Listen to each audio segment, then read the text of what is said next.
The first thing I heard was laughter. Not small laughter.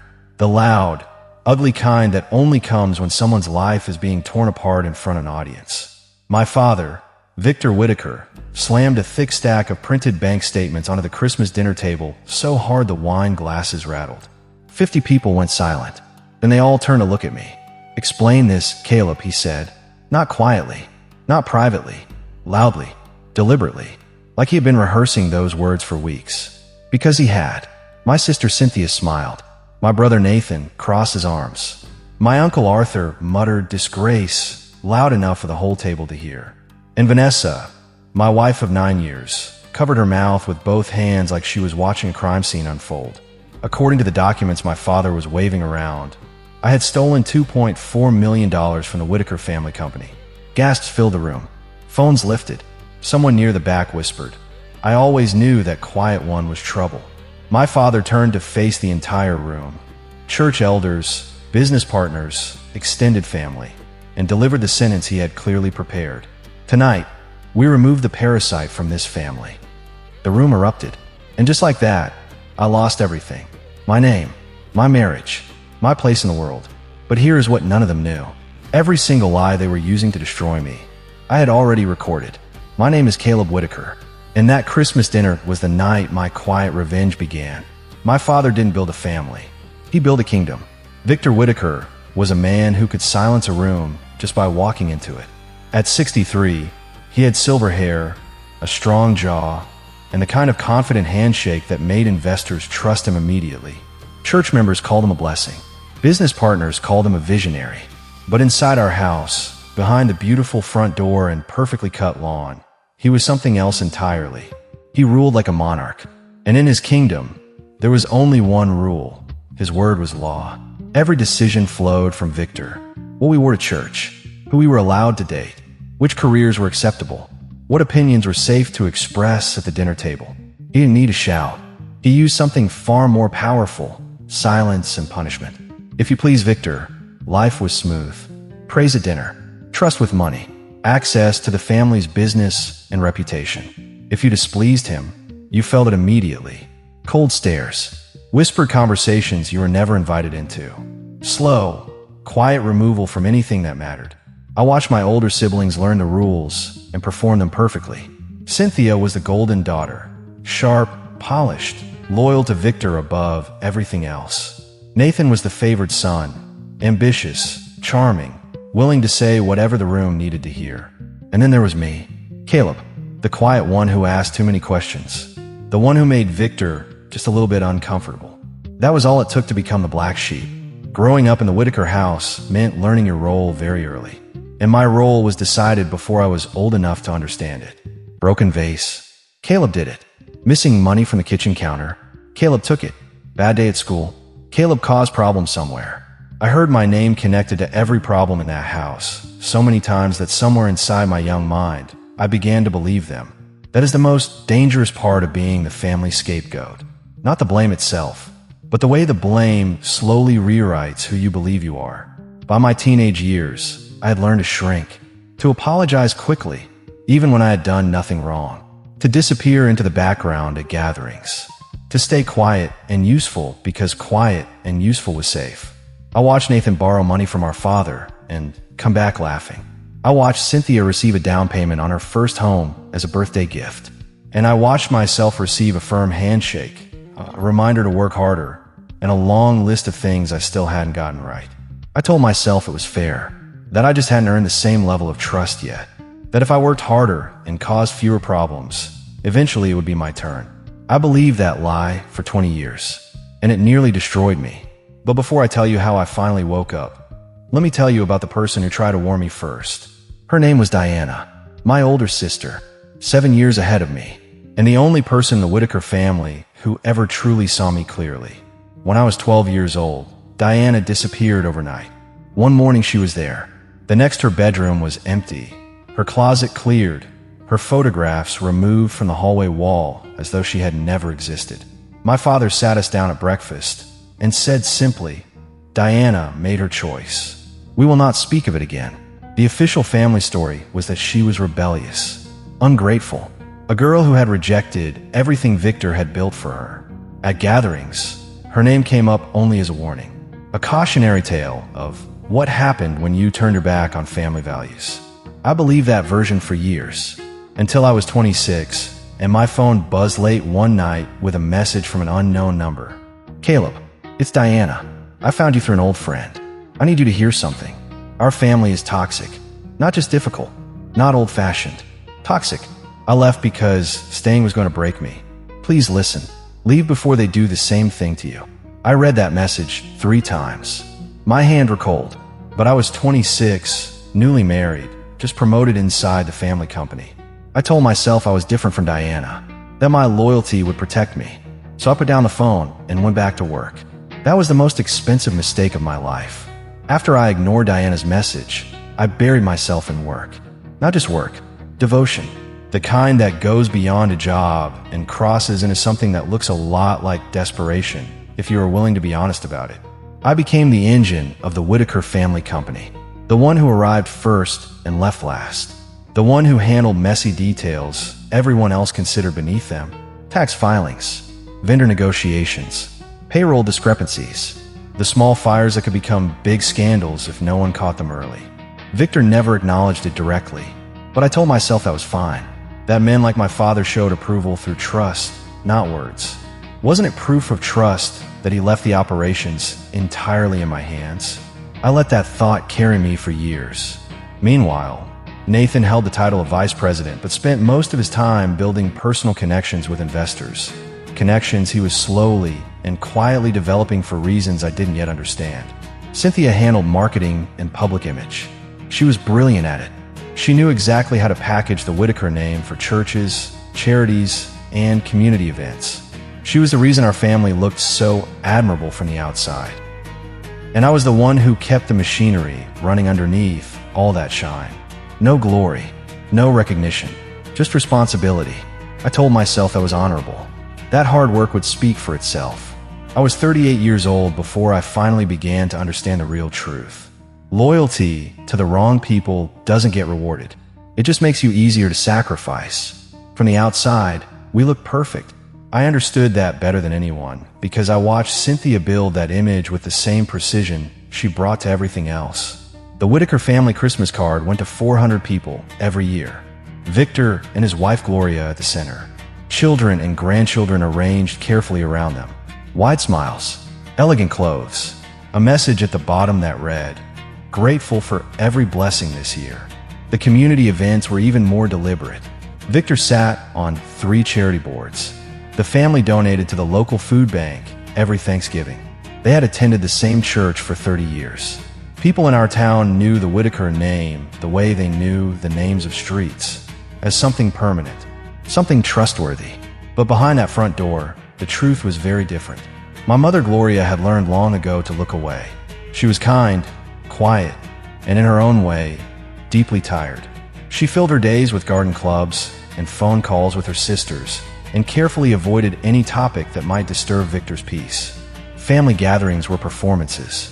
Every person at that table knew exactly what they were expected to say and how they were expected to behave. Cynthia played the successful daughter. Nathan played the ambitious son. I played the dependable one. Nobody played happy, but everybody looked it. And the money flowing through the business kept everyone comfortable enough to keep performing.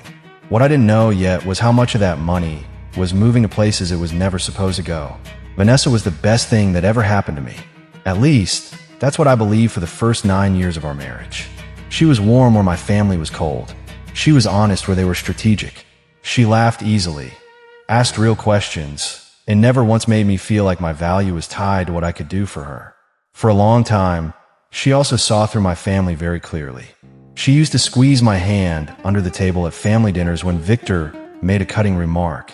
She whispered to me on the drive home, "You know that wasn't your fault, right?" She was the anchor I held when the pressure of being a Whitaker got too heavy. But somewhere around our 8th year of marriage, things began to shift. I noticed it first in small ways. Nathan visiting our home more often than usual. Long conversations with Vanessa that ended the moment I walked into the room. Her suddenly becoming curious about details of the family business she had never shown interest in before. Then one night, I came home late and found Vanessa sitting at the kitchen table with Nathan beside her. He had his phone out, screen facing toward her, showing her something. When they heard me come in, he quickly pocketed the phone. Vanessa looked at me differently that night. Not cold, not angry, something worse. Uncertain, like a door inside her had shifted just slightly off its hinges. I didn't know what was on that phone yet, but I knew it had changed something between us permanently. 6 months before the Christmas disaster, my father called me into his office. He sat behind his large oak desk, the same one he had owned since I was a child, and folded his hands with the calm of a man who had already made up his mind. "Caleb, I've been thinking about restructuring the operations team," he said, temporarily shifting some of the financial controls to give the new systems team more oversight. Just a formality. I nodded. I didn't push back. I never pushed back with Victor. But driving home that evening, something bothered me. The way he said, temporarily. The way he hadn't looked directly at me when he said it. 3 weeks later, I noticed the first strange transaction in the company books. A transfer of $40,000 into an account I didn't recognize. Listed under a project code I had never seen. Authorized under my login credentials, which I had not changed over, even after the so-called restructuring. I checked again. Same credentials. My name attached. I went back further. The transfers have been happening in small amounts for months. Small enough to avoid automatic alerts. Large enough that when added together, the number was very significant. I brought it to Victor quietly and privately. He dismissed it with a wave of his hand. The new systems team flagged those as routine allocations. Don't chase ghosts, Caleb. I walked out his office, and that was the exact moment I stopped trusting and started paying very close attention. Because something wasn't routine about this. Not at all. From that point forward, I became a different kind of son. On the surface, nothing changed. I still arrived at the office early, still handled operations, still attended Sunday dinners, and said the right things at the right times. I performed the role of Caleb Whitaker, loyal son, exactly as I always had. But underneath that performance, I was building something else entirely. I started quietly, a folder on my personal laptop, password protected, stored on a drive at home, and never connected to any family network. Every suspicious transaction I found, I documented.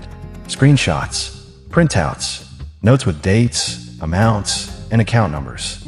I also started recording. I had researched the laws in our state carefully.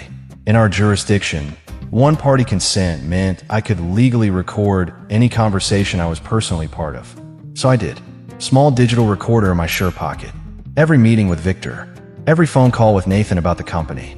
Every discussion where money was mentioned. I didn't do this with anger.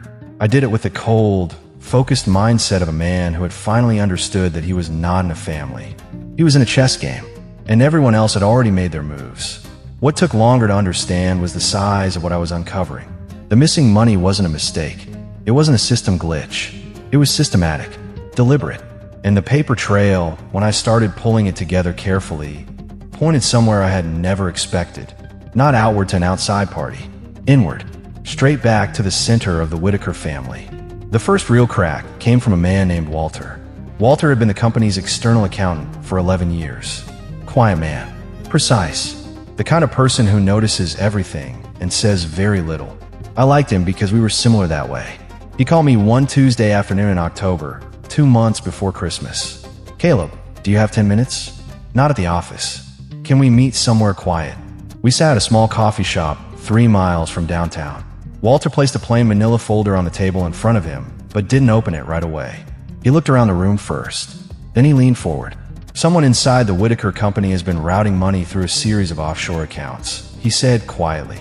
"It's been happening for approximately 18 months. The access logs show a consistent login pattern, and the credentials attached to those transactions are yours, Caleb." The coffee shop suddenly felt very small. "Walter," I said slowly, "I didn't make those transactions." He nodded once. "I know you didn't. Because the access timestamps show login activity from a device that has never been registered to you. Someone used your credentials remotely." He slid the folder across the table. Inside were pages of account movements, dates, amounts, routing codes, and at the bottom, highlighted in yellow, was the name of the offshore entity receiving the funds. It wasn't a business name I recognized, but it would become the most important name in this entire story. I spent 2 weeks cross-referencing Walter's documents against the records I had already collected at home. And the more I dug, the stranger the picture became. The offshore account wasn't tied to any known business operation. It wasn't linked to any vendor or investment vehicle associated with the Whitaker company. The money was landing somewhere personal. It took me another week to trace the account through a series of shell entities, 3 layers deep, to a single address in a residential neighborhood across the city. A nice apartment building, 12 floors, secured entry. I drove past it twice before I let myself think too clearly about what I might find. On the 3rd visit, I parked and waited. 40 minutes later, my father walked out of the main entrance. He was with a woman. She appeared to be in her mid-30s. Composed, well-dressed, completely comfortable, the way people look in spaces that belong to them. They weren't touching, but the ease between them, the way they stood, the way she spoke to him, told me everything words couldn't. My father had been supporting this woman's home, her life, her expenses, for at least 18 months, possibly longer. He had been hiding this from my mother, from all of us, and the money funding this secret life was flowing through accounts that bore my name. I sat in my car for a long time, not angry, stunned. The way you feel when something you feared but couldn't prove suddenly becomes completely real. And then a far worse question settled quietly in my chest. Who else was inside that apartment? I didn't go inside that building that night. I wasn't ready, but I kept watching. Over the following 2 weeks, I gathered information the slow, careful way. A private investigator, paid in cash, completely separate from any family account, handled what I couldn't do personally. What he brought back changed everything.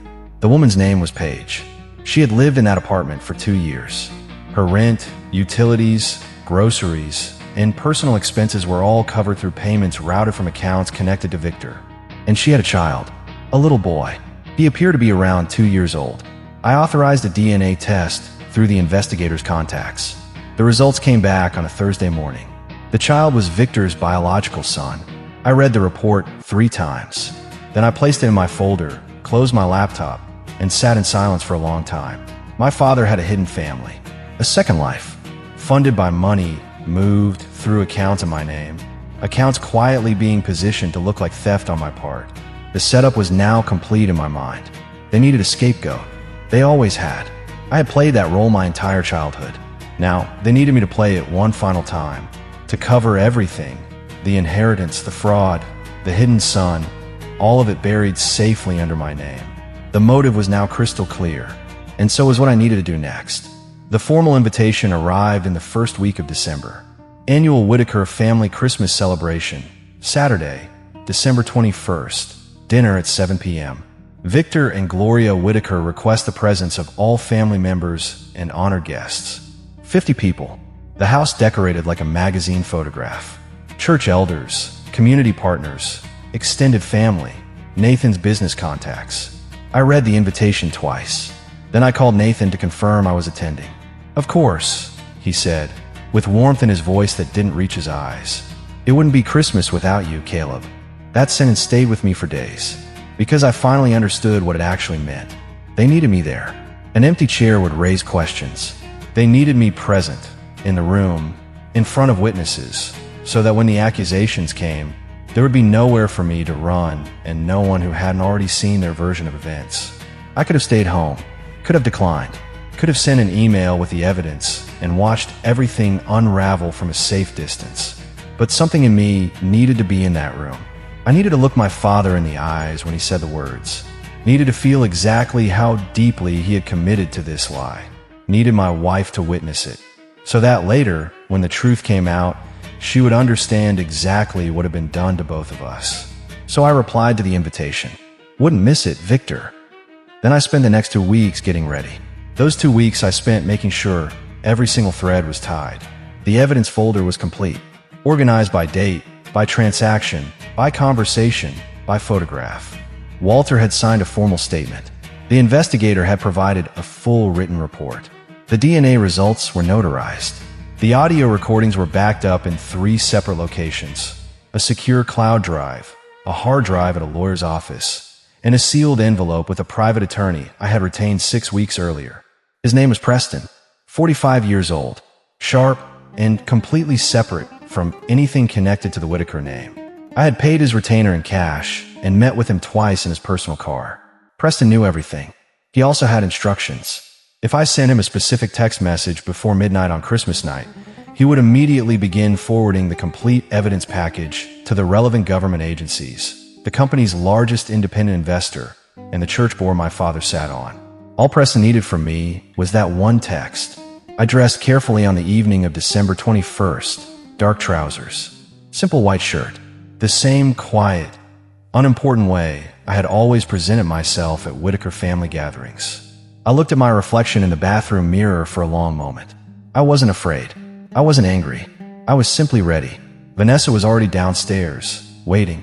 She hadn't said much to me that week. I had noticed the growing distance and stayed steady. I picked up my coat and walked calmly into the trap my family had so carefully built for me. It happened exactly as I expected. Dinner began normally, the way all Whitaker dinners begin, composed, beautiful, filled with laughter that didn't cost anyone anything real. The table was set with white candles and fresh holly. Gloria moved gracefully between guests. Church elders complimented Victor on the house. Business partners shook hands with Nathan. I ate my dinner. I watched. At 8:47 p.m., my father stood up.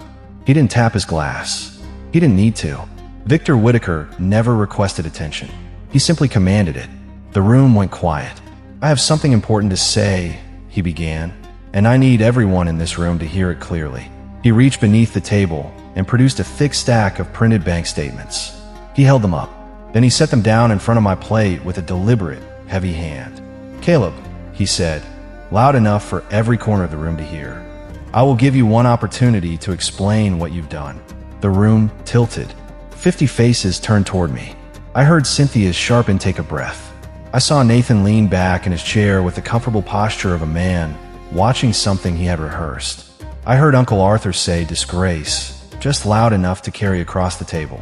And Victor stood at the head of the table and told the entire room that I had stolen $2.4 million from the family he had spent his life building. Then he said the words I had been expecting for months. "You are no longer my son." For about 30 seconds, the room was completely silent. Not the kind of silence that comes from shock alone. The kind that comes when 50 people are simultaneously deciding how to react. I could see it moving through the room like a wave. Looks exchanged, quiet whispers, bodies carefully repositioning away from my chair as though being near me had suddenly become risky. Cynthia spoke first. Her voice was measured, controlled, and completely heartless. "We've covered for you long enough, Caleb." Nathan shook his head slowly, performing disappointment with the conviction of a man who had practiced it in a mirror. And then Vanessa stood up. My wife, the woman I had shared a bed with for 9 years. The woman who used to squeeze my hand under this exact table. She removed her wedding ring slowly and deliberately and placed it on the white tablecloth in front of her. Her voice didn't shake. That was the part that hurt the deepest. "I can't stay married to a criminal," she said. The room erupted. Not in the chaotic way of people in genuine distress. In the organized, feeding way of people watching someone fall and choosing not to help. I felt the air leave my lungs. I felt everything they had constructed, the framing, the planted infidelity lie Nathan had shown Vanessa months ago. All of it, snap into place like a lock closing. They had taken everything from me in less than 10 minutes. Almost. I said that word silently to myself before I stood up. Almost. I didn't shout. I didn't cry. I didn't throw accusations across the room or demand anyone listen to me. I had watched enough Whitaker performances to know that reacting with emotion would only serve their narrative. So instead, I stood up slowly, picked up my coat from the back of my chair, straightened it with the calm of a man who had nowhere pressing to be. Then I looked at my father, and I said 5 quiet words. "Thank you for showing everyone." Victor's eyes narrowed, just slightly. Just enough for me to see he didn't fully understand what I meant. He had expected rage, expected me to defend myself and look guilty doing it, expected the performance of a caught man. What he got was a man who looked like he had already won. I walked to the front door of the house I had worked in and worked for my entire adult life. I opened it without rushing. The cold December air hit my face. Behind me, the room had erupted again. Voices, questions, Nathan's performance of outrage. I didn't stop to hear any of it. Out on the driveway, with the door closed behind me, I pulled out my phone. I opened a text message to Preston. I typed 4 words. Then I pressed send. The instructions were now in motion. I drove home alone that Christmas night through quiet streets and cold air, with a feeling in my chest I had never experienced before in my life. Peace. 3 weeks after Christmas, a government investigator made a quiet phone call. Not to me, not publicly. The way these things always begin. A single call to the company's registered agent requesting an audit of financial records filed over the previous 24 months. I knew it was coming. I had been the one who started it. Preston had delivered the evidence package exactly as planned. The offshore account records. The access log showing my credentials used remotely from a device registered to Nathan. The audio recordings of Victor authorizing certain allocations during private meetings. Walter's signed accountant statement. All of it organized and delivered to the appropriate government financial oversight division, with a detailed cover letter laying out the complete sequence of events. I didn't hear about the investigation directly. I heard about it the way you hear about things when you have quietly removed yourself from the center of a family and started watching from the edges. Nathan called me on a Tuesday morning. His voice had a new quality I had never heard in it before. Not anger, not charm, something thinner and more fragile. Caleb, there are investigators asking about the company. Have you spoken to anyone? I paused just long enough to let him wonder. I've been completely transparent, I said. Silence. What does that mean? He asked. It means exactly what I said, Nathan. I ended the call, and I felt the first small tremor of the Whitaker empire begin to move. It was only the first domino, but when dominoes are placed carefully, the first one is all you need. The first account froze on a Wednesday morning in late January, not with police cars or flashing lights, with a simple bank notification sent to the company's registered financial contact, which was, at that point, Nathan. I found out because Victor called me for the first time since Christmas. No apology, no acknowledgement of what had happened at the dinner. He simply said, "There's a problem with one of the accounts. Do you know anything about it?" The boldness of that question was almost beautiful. "Victor," I said quietly, "you removed me for financial operations 6 months ago. I don't have access to any accounts." A pause. "Yes," he said slowly.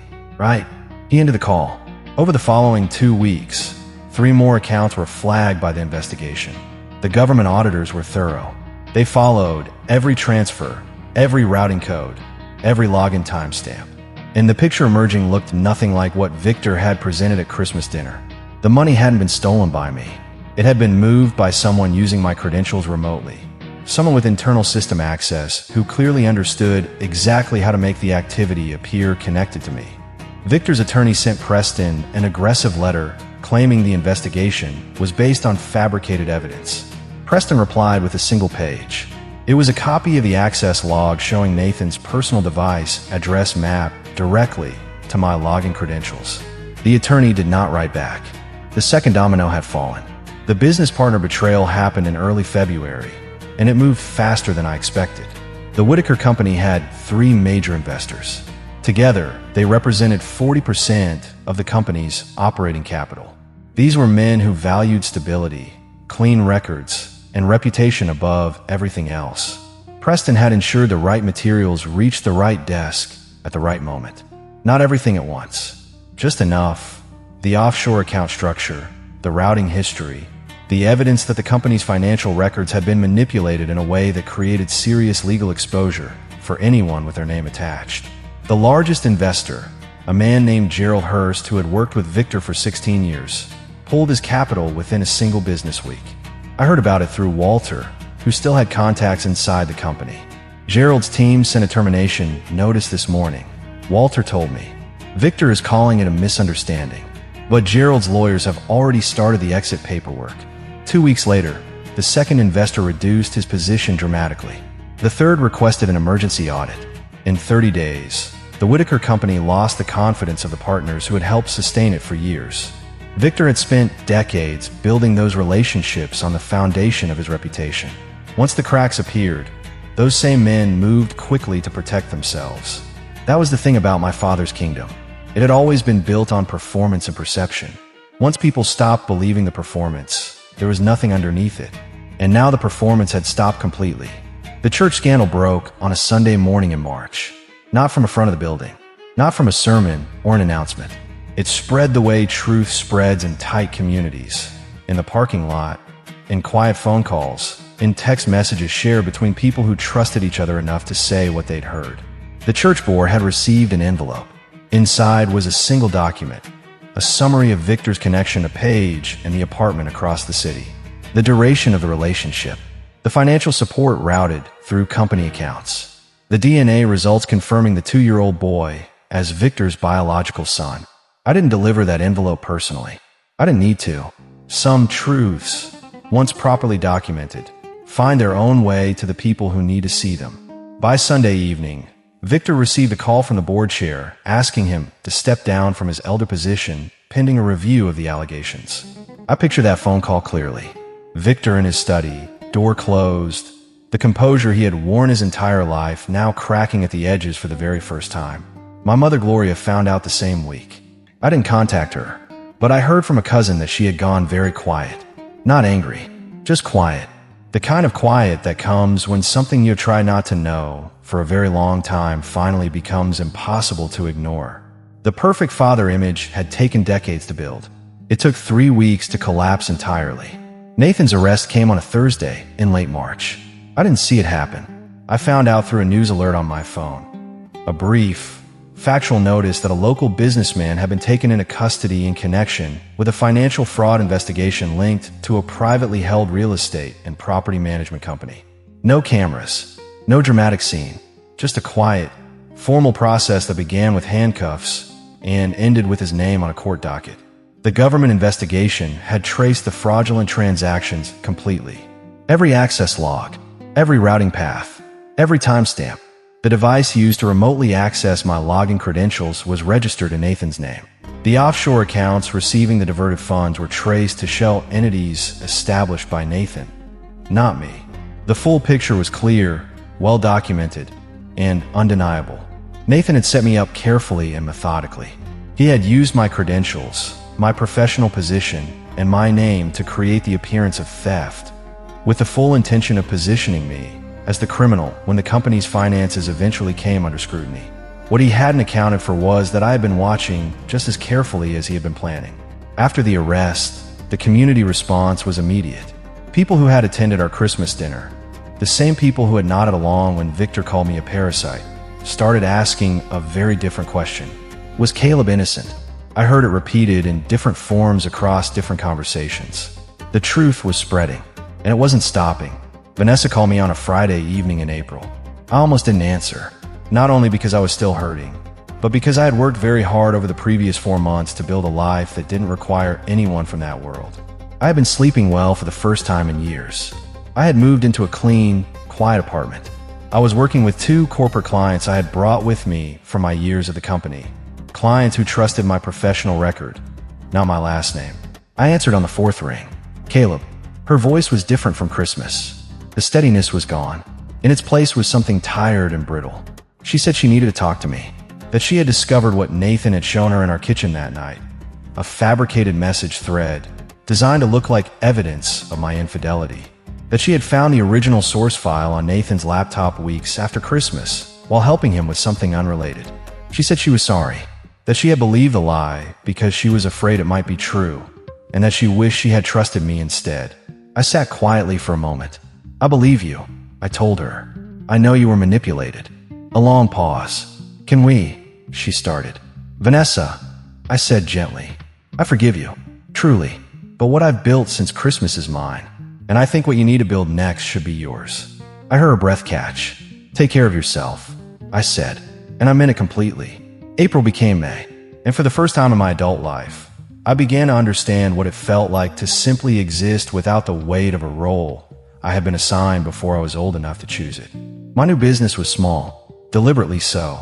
I had taken 2 corporate clients with me when I left the company, clients who valued precise operations management and had seen my work up close over several years.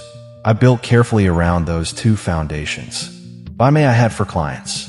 By June, I had 7. I hired a part-time assistant named Carrie, organized, sharp, and excellent at asking the right questions. I rented a clean, professional office space on the 4th floor of a building downtown. I kept a clear schedule. Early mornings, focused work, a firm boundary between professional hours and personal time that I had never once allowed myself during my years at the Whitaker Company. Investors began reaching out. Word moves quickly in professional circles, and the same community that had watched the Whitaker Company's reputation erode was now watching someone connected to that company rebuild quietly and effectively. I didn't rush any of it. I didn't talk about my family publicly. I didn't give interviews. When anyone asked about the investigation, I simply said, the legal process is ongoing and I'm focused on my own work. There was still one chapter left in the Whitaker story. Victor had not yet been held fully accountable, but I had learned patience from the best and worst possible teacher. The lawsuit arrived in the middle of summer. Not against me, against Victor. The government's financial fraud case had grown significantly from its early stages. What began as an investigation into suspicious account activity had expanded, with Walter's testimony, the investor documentation, and the detailed evidence package Preston had submitted, into a comprehensive federal fraud case. The charges were substantial. Wire fraud, tax evasion. The offshore accounts alone represented a pattern of financial concealment ongoing for nearly 4 years. The fact that those accounts had been deliberately structured to appear connected to my operations only made the criminal intent clearer to investigators. Victor hired a large defense team immediately. 4 attorneys, expensive ones, the kind that signal the accused believes the cost of the fight is worth the alternative. But in situations like this, the size of the legal team rarely changes the weight of the evidence. Nathan was cooperating with the government in exchange for a reduced charge. I learned this through Preston, who was monitoring the case carefully. Nathan cooperating meant the full internal structure of what had happened. The plan to frame me, the financial routing, Victor's knowledge and authorization of key decisions, was now being told by one of the people who had been inside the room where those decisions were made. The lawsuit wasn't just financial. It was the full collapse of everything my father had built on the foundation of other people's fear and silence. And the most unexpected twist was still coming. The public trial began in September. It was a civil proceeding connected to the government's fraud case, and despite everyone's best efforts to contain it, the local press covered it. Not front-page news, not a national story, but the kind of coverage that matters deeply in a community where a family name had carried weight for 30 years. The Whitaker name appeared in the newspaper for the first time, not attached to a charity donation or a community award, but to a court proceeding, to financial misconduct, to a pattern of behavior that reporting described, carefully but clearly, as a long-running scheme to enrich key individuals within the company at the expense of its legitimate operations. The church board released a quiet statement about Victor stepping down from his elder position to focus on personal matters. 3 of the 4 charity boards he sat on removed his name from their websites within the same week. Neighbors who had admired the Christmas cards and the family's steady community presence began to understand, slowly and uncomfortably, that what they had admired was a performance. And the same people who had sat at that Christmas dinner, who had watched me stand up and be called a parasite, began to remember that evening very differently. A few of them contacted me directly. Simple messages. I should have spoken up. I'm sorry for what happened. I always wondered why you were so calm when he said those things. I replied to each one briefly and graciously, because I knew watching the truth come out sometimes takes longer than it should. Exactly 1 year after the Christmas dinner, I received a message from my father, not through an attorney, not through a family representative, directly from Victor's personal number. Caleb, I need to see you. I know I don't deserve this conversation, but I'm asking. I looked at that message for a long time. The house was gone. The company was in receivership pending resolution of the fraud case. The church elder position was permanently ended. The business partnerships were dissolved. The community reputation, the thing Victor had invested his entire life building, had been dismantled piece by piece as the truth became public. The hidden life with Paige had been exposed. My mother Gloria had quietly separated from my father and moved to stay with her sister. Cynthia had relocated out of state and was clearly trying to rebuild a life disconnected from the Whitaker name. The empire was gone. I thought about all of this before I replied. Then I typed, coffee, Tuesday at 10. I'll send you the address. I want to be clear about something important. I did not agree to meet my father because I was still hoping for his approval. I was done hoping for that years before Christmas. I agreed because there was one final piece of truth that needed to be said out loud. Not for his benefit, for mine. Some doors don't close properly unless you close them yourself. We met at a small coffee shop far from any neighborhood either of us had history in. Victor arrived before me. That alone told me something. In all the years I had known him, Victor Whitaker never arrived anywhere before the person he was meeting. That was part of the performance, making others wait, establishing hierarchy before a single word was spoken. He was sitting at a corner table. He looked older than I remembered, not dramatically, but smaller. The weight of a man who had carried a large, constructed self for decades, and now had no audience left to carry it for. I sat down across from him. He began to speak twice and stopped both times. Finally, he said, "I made terrible mistakes, Caleb." "You did," I said. A long pause. "Your mother." "I've spoken with her," I said. "She's okay. She's with her sister." He nodded slowly. I reached into the bag beside me and placed one item on the table between us. The DNA report. The one connecting him to the 2-year-old boy living across the city with a mother Victor had financially abandoned once the accounts were frozen. "This child," I said quietly, "is your responsibility. Whatever else has been destroyed, that little boy is real and he is yours. I hope you find a way to do right by him." Victor looked at the document. His jaw moved silently. "I ruined everything," he said. "You did," I said again, "but you didn't ruin me." And I meant every word of that. The final collapse of the Whitaker name happened not through any single dramatic moment, but through everything that had already accumulated. Cynthia called me in October, 3 weeks after my meeting with Victor. She didn't open with an apology. That was consistent with who she was. But her voice was stripped of the polished confidence it always carried. She sounded like someone who had just walked out of a building on fire. "I need to ask you something," she said. "When you left that Christmas dinner, you already knew everything, didn't you?" "Yes," I said. A long pause. "We used you," she said finally. "For everything. For years. You did." I kept telling myself it was about protecting the family, the business, the name. She exhaled slowly. "But I think I was just protecting my inheritance, my position. I used the excuse of family loyalty to do something very selfish for a very long time." "That's an honest thing to say," I told her. "Is there anything left between us?" she asked. I sat with that question before I answered. "I don't carry hatred for you, Cynthia, but what we were to each other wasn't really a relationship. It was a structure built by Victor. When the structure fell, what was underneath it was very small." She didn't argue. The call ended quietly.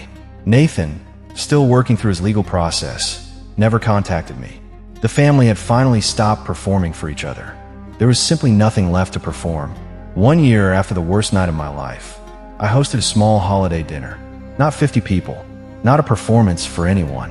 8 people, 3 friends I had known long enough to trust, 2 professional colleagues who had become something more than colleagues over a difficult year, Carrie, my assistant, and her husband, and Walter, who had done the right thing when many people would have stayed quiet and looked away. The table was simple. No silver candelabras. No perfectly arranged place, settings meant to signal wealth to people who needed impressing. Just food cooked with care, wine opened when people wanted it, and conversation that didn't require anyone to perform a version of themselves they hadn't chosen. At the end of the evening, I raised my glass. I thought about everything that had happened in the 12 months since Christmas last year. The public humiliation, the walk through the front door, the 5 quiet words, the text to Preston, the careful, patient work of rebuilding from something clean and true. I thought about Diana's message from so many years ago. Leave before they destroy you too. She had been right. The only thing she had been wrong about was the timing. Because the truth is, they didn't destroy me. They tried. They had the intention, the tools, and the audience. But the man they had decided to make the permanent scapegoat had spent years quietly watching, recording, and building the kind of evidence that turned to performance